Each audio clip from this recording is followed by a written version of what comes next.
Okay, so Obama just gave his State of the Union address, and as was pretty much expected, he focused a lot on the economy, and the Republican responses really focused a lot on the economy. And I've heard some commentary on Obama's economic policy, so I decided to make a video about what he's done economically or hasn't done economically and really give the facts since there's so much misinformation coming from both sides. Everybody thinks Obama has done more deficit spending since he took office. In fiscal year 2010, there was a deficit reduction of 8%. How is this possible, though? Here's how it's possible. The spending that happens 1.3 trillion of that was inherited. It was built in. It was from entitlement extensions like Medicare Part D under Bush and Medicare Part D and defense appropriations under Bush. That could not be touched. The same goes for the second part of TARP.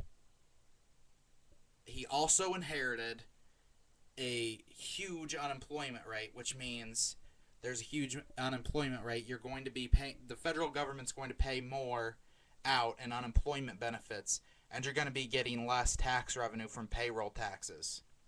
So you have less revenue coming in, and you have more money going out. But this only shows the deficit. Actual spending decreased by 8%. Um, and I will show you how that's done as we go on. Another thing is I just heard the Tea Party response and the Republican response claim jobs have been lost since Obama's taken office. 1.1 million new jobs have been created since Obama took office. A lot of those from that horrible failed stimulus bill. And his economic policy is actually far from liberal. His extension of unemployment benefits was done in the early 1980s under Ronald Reagan to fight that recession. And this recession is actually quite a bit like that. Ronald Reagan had 9%, 8% unemployment for years. And that was how he dealt with it. That's how Obama's dealing with it. And I heard claims that Obama raised taxes. He gave the largest tax break in American history. It was in the stimulus bill. The stimulus bill was composed of 45% of it was tax cuts. And these were targeted tax cuts. These were tax cuts that were so small on your paycheck that you probably wouldn't even notice them.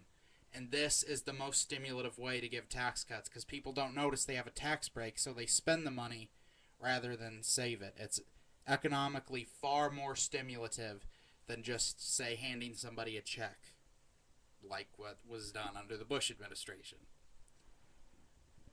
And a really underreported story is there has been the largest increase in exports in decades under the Obama administration. We have had a trade deficit for decades, and the Obama plan was to increase exports by 200%, and the benchmarks they set for that, they're actually exceeding those benchmarks by 200 or 300%. So they're going to not only meet that goal, they're going to surpass that goal if they continue the current trend, which would make them the most successful administration in promoting export of American goods since decades. Probably Lyndon Johnson or Richard Nixon. Just a long time. Everybody claims Obama is hostile to small businesses, but he didn't make it, but he signed a bill into law in 2010 that was made of funds and grants just to small businesses. Um, it was $300 billion in funds and grants that small businesses could do. He also did did a permanent extension of the R&D tax credit, which was started under Ronald Reagan, and this basically incentivizes businesses to do more research and development. Basically, exactly what you'd think it would do. He's also part of that. Those exports that I mentioned earlier was because he's done trade deals with China, India, South Korea. That one's kind of pending. And now he's going to be traveling to 3 separate South American countries to get trade deals there, which is the biggest trade policy since NAFTA was signed in 1993, I think it was.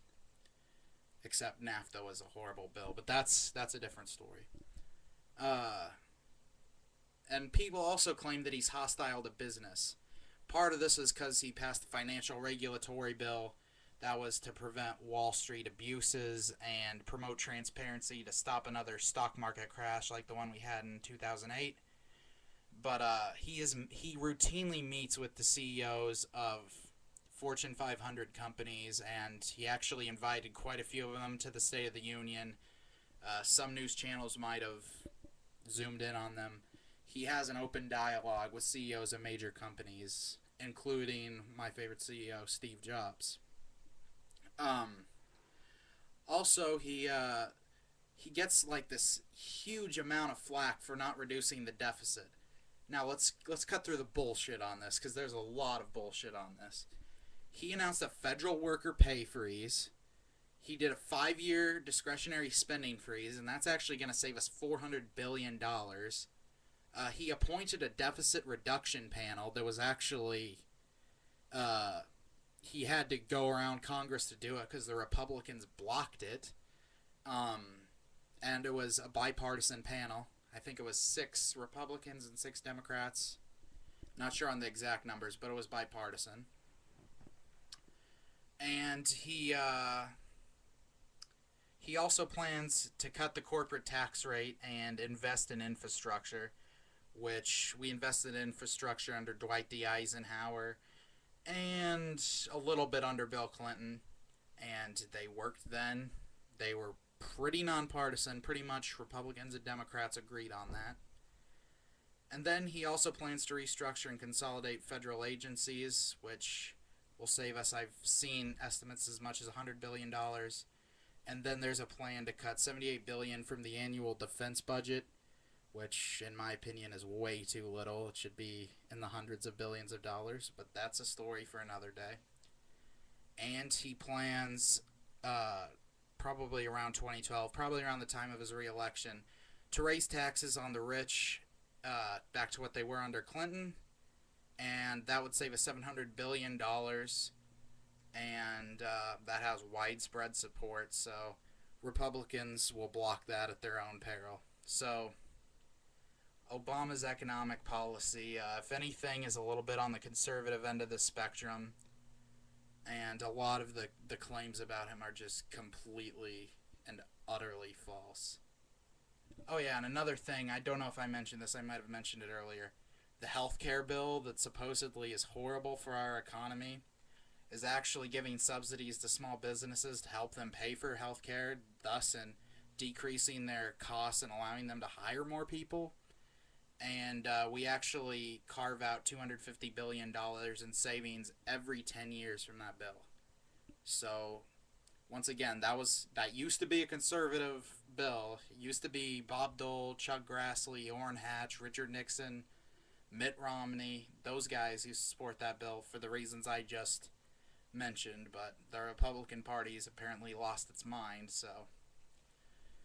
But yeah, I just thought I'd make a video clarifying Obamanomics, since so many people don't really know much about it.